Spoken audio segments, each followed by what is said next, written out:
watu watatu ambao watasoma neno la Mungu. First reading, second reading, third reading. Please come and take the readings na tutaweza kuendelea kubarikiwa. Higaria tenema.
Mmoja tusimame kwa somo la Zaburi. Tutasoma Zaburi 126.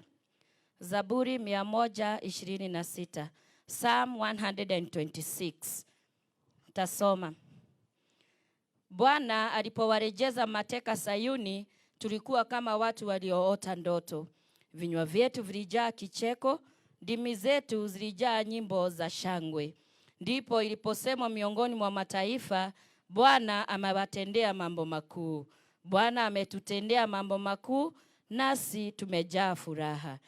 Bwana, turejeshe watu wetu waliotekwa kama vijito katika Negebu.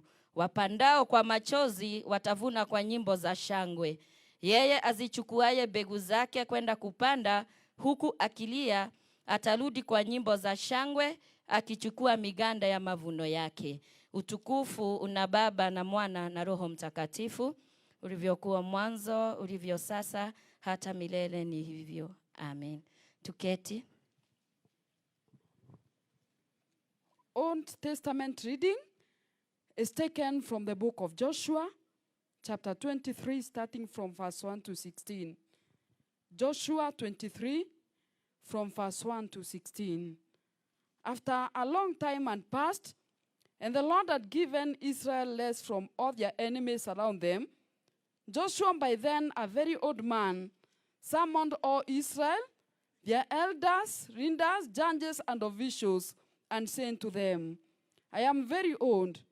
You yourself have seen everything that the Lord your God has done to all these nations for your sake. It was the Lord your God who fought for you. Remember how I have allotted as an inheritance for your tribes all the land of the nations that remain, the nations I conquered, between the Jordan and Mediterranean Sea in the west. The Lord your God himself will push them out for your sake. He will drive them out before you, and you will take possession of their land as the Lord your God promised you. Be very strong. Be careful to obey all that is written in the book of law of Moses, without turning aside to the right or to the left. Do not associate with these nations that remain among you. Do not invoke the names of their gods or swear by them. You must not observe them or bow down to them, but you are to hold fast to the Lord your God as you have until now. The Lord has driven out before you great and powerful nations. To this day, no one has been able to withstand you. One of your routes 1,000, because the Lord your God fights for you, just as he has promised. So be very careful to love the Lord your God. But if you turn away and ally yourself with the survivors of these nations that remain among you, and if you intermarry with them and associate with them, then you may be sure that the Lord your God will no longer drive out these nations before you. Instead, they will become snares and traps for you, whips on your backs and thorns in your eyes, until you perish from this good land which the Lord your God has given you. Now I am about to go the way of all the earth. You know with all your heart and soul that not one of these good promises the Lord your God gave you has failed. Every promise has been fulfilled. Not one has failed.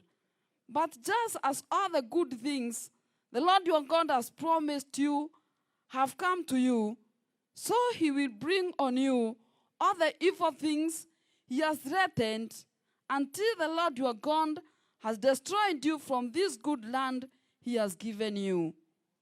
If you violate the covenant of the Lord your God, which he commanded you, and go and serve other gods and bow down to them, the Lord's anger will burn against you, and you will quickly perish from the good land he has given you. And that is the word of God.